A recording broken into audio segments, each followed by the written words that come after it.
कहानी की शुरुआत में हम देखते हैं कि दुनिया अब पहले जैसी नहीं रही। ज़ॉम्बी अपोकैलिप्स आए हुए कई महीने बीत चुके थे। जो ज्यादातर लोग मरने वाले थे वो मर चुके थे। बस कुछ चंद इंसान बचे थे और उनमें से दो थे, मिकी और बेन। ये दोनों पहले एक ही बेसबॉल टीम में खेलते थे, लेकिन अब उनका खेल जिंदा रहने का था। बेन इस नई दुनिया में पूरी तरह ढल चुका था। उसने ज़ॉम्बी मारना, चुपके से चलना और जंगल से खाना निकालना सीख लिया था। वह हर समय चौकन्ना रहता था, लेकिन मिकी बिल्कुल उल्टा था। वह अब भी पुरानी दुनिया के सपने देखता था। उसने हेडफोन लगा रखे थे और सुबह से शाम तक गाने सुनता रहता था। उसे संगीत के बिना रहने से ज्यादा डर लगता था, ज़ॉम्बी से भी ज्यादा। बेन उसे बार बार समझाता था कि तेरे कान बंद हैं, तुझे पता ही नहीं चलेगा जब कोई ज़ॉम्बी आएगा, लेकिन मिकी सिर्फ हंसकर टाल देता था। एक दिन एक सूनी सड़क पर दोनों थक कर चल रहे थे। उनकी गाड़ी कई दिन पहले खराब हो गई थी और अब वह सिर्फ पैदल ही चल रहे थे। तभी मिकी की नजर एक पुरानी सेडान कार पर पड़ी। बेन ने धीरे से जाकर खिड़की से झांका। ड्राइवर सीट पर एक ज़ॉम्बी औरत बैठी थी।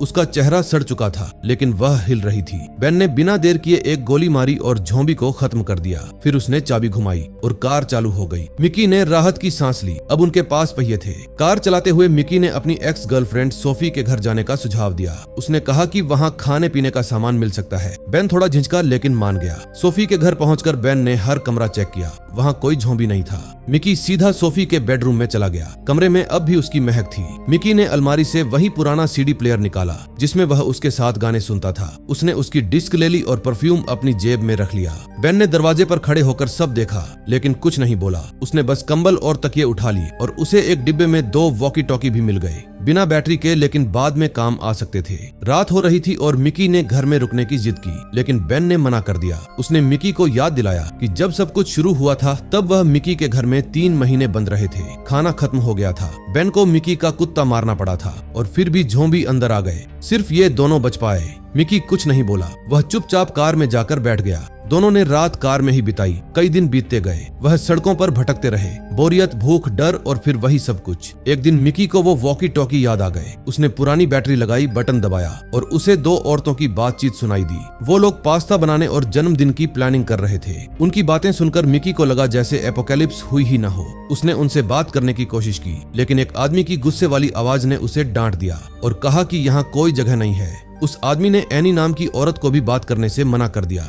मिकी बार बार कोशिश करता रहा, लेकिन कोई जवाब नहीं आता था। बेन उसका मजाक उड़ाता था, कहता था कि मिकी फिल्मों की हीरोइन के चक्कर में पड़ा है। मिकी पूछता था कि क्या उसके पास कोई प्लान है, और बेन के पास कोई जवाब नहीं था। एक दिन वे एक पुराने मोटल के पास पहुंचे। मिकी अंदर सामान चेक करने गया और उसने एक कमरे का दरवाजा खोल दिया जिसमें 2 ज़ॉम्बी बंद थे। वे उस पर टूट पड़े। मिकी चीखने लगा। बेन दौड़ता हुआ आया और उसने 2 गोलियों में ज़ॉम्बी खत्म कर दिए। इसके बाद बेन ने मिकी के हेडफोन छीन ली और कहा कि अब वह तब तक संगीत नहीं सुन सकता जब तक अपने आसपास ध्यान देना नहीं सीख लेता। उसी रात मिकी ने चुपके से एनी को फिर बुलाया। इस बार एनी ने जवाब दे दिया। वह डरी हुई लग रही थी। उसने कहा कि उनका कैंप कोई स्वर्ग नहीं है और वहां आने की कोशिश भी न करे। फिर उसने बात काट दी। अगले दिन बेन नदी में नहाने गया। मिकी कार में सो गया और उसने एक ज़ॉम्बी को कार के पास आते नहीं सुना। वह ज़ॉम्बी शीशे पर टकराने लगी। मिकी डर से जाग गया, लेकिन कुछ कर नहीं पाया। बेन लौटा और उसने गोली मारकर ज़ॉम्बी को मार दिया। इसके बाद बेन ने मिकी को एक सबक सिखाने का फैसला किया। उसी रात उसने एक ज़ॉम्बी को पकड़ा,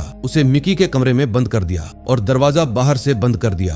अंधेरे में ज़ॉम्बी को अपनी तरफ आते देख मिकी चीखने लगा। उसने बेन से गिड़गिड़ाई, लेकिन बेन ने कहा, जब तक तू उसे नहीं मारेगा दरवाजा नहीं खुलेगा। मिकी ने बल्ला उठाया, आंखें बंद की और बार बार वार किया। जब वह बाहर आया तो उसने बेन को बुरी तरह पीटा, लेकिन बेन हंस रहा था क्योंकि अब मिकी ने डर खत्म कर दिया था। उस रात के बाद वे फिर से दोस्त बन गए। वे मछली पकड़ने लगे, सेब तोड़ने लगे और कभी कभी बेसबॉल के बल्ले से पत्थर हिट करते। लेकिन एक दिन सड़क पर उन्हें एक और खाली कार मिली। बेन उसमें से पेट्रोल निकालने लगा। तभी एक अजनबी आदमी ने झाड़ियों से निकलकर मिकी पर चाकू रख दिया। उसने कहा कि अगर कार की चाबी नहीं दी तो वह मिकी को मार डालेगा। बेन ने कहा कि चाबी इग्निशन में है। जैसे ही उस आदमी ने मिकी को धक्का देकर गिराया, बेन ने उसे गोली मार दी। मिकी इस बात से सहमत नहीं था, लेकिन तभी एक और कार वहां आकर रुकी। उस कार से एक लड़की निकली। उसके साथ एक बड़ा हट्टा कट्टा आदमी था, हाथ में राइफल थी। लड़की ने अपना नाम बताया, एनी। ये वही एनी थी। उसने पहचान लिया कि यह वही लोग हैं और बिना किसी चेतावनी के बेन के पैर में गोली मार दी। गोली लगते ही बेन गिर गया। इसके बाद एनी ने मिकी से चाबी मांगी और जब मिकी ने चाबी दे दी तो उसने उसे खेत की तरफ फेंक दिया और बोली,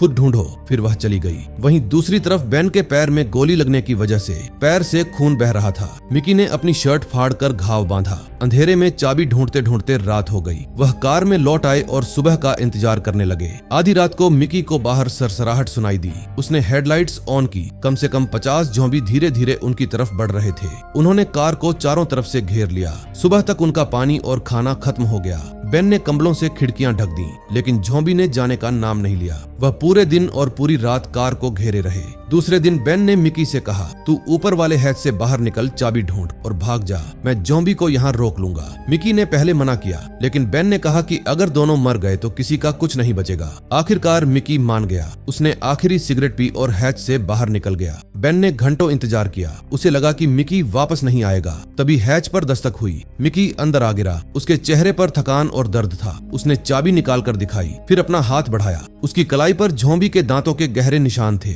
उसने बताया कि घास में एक ज़ॉम्बी बच्ची छिपी थी, जिसने उसे काट लिया। अब काटे हुए घंटों बीत चुके थे और वह बदलने वाला था। बेन रोने लगा। उसने कहा, हाथ काट देंगे, दवाई ढूंढेंगे। लेकिन मिकी ने उसे रोक दिया। उसने कहा, बहुत देर हो चुकी है, मुझे उनमें से मत बनने देना। तू मेरा भाई है, कर दे। मिकी ने खुद बेन के हाथ से पिस्तौल ली और अपने सिर पर रख ली। बेन ने आंखें बंद की और ट्रिगर दबा दिया। एक आवाज आई और फिर सन्नाटा छा गया। गोली लगते ही मिकी जमीन पर गिर गया। बेन भी बहुत देर तक वहीं पड़ा रहा। फिर उसने धीरे धीरे सारे कंबल हटा दिए। मिकी का सीडी प्लेयर चालू किया और पूरी आवाज में गाना बजाया। ज़ॉम्बी कार के सामने की तरफ जमा हो गए। बेन ट्रंक से बाहर निकल गया और लंगड़ाता हुआ विपरीत दिशा में चलने लगा। उसके पास न गोली थी, न खाना, न पानी, बस एक बल्ला और एक टूटा हुआ दिल था। अंत में हम देखते हैं बेन सड़क पर अकेला चल रहा है। उसके पीछे ज़ॉम्बी का एक बड़ा झुंड है। धीरे धीरे उसका पीछा कर रहे हैं, लेकिन बेन अब नहीं रुकता। उसने अपनी जेब से वॉकी टॉकी निकाली और एक आखिरी बार बोला, एनी, तूने मेरा सब कुछ ले लिया, मैं तुझे ढूंढूंगा और फिर तू समझ जाएगी कि एक दोस्त को खोने का क्या मतलब होता है। उसने वॉकी टॉकी सड़क पर फेंक दी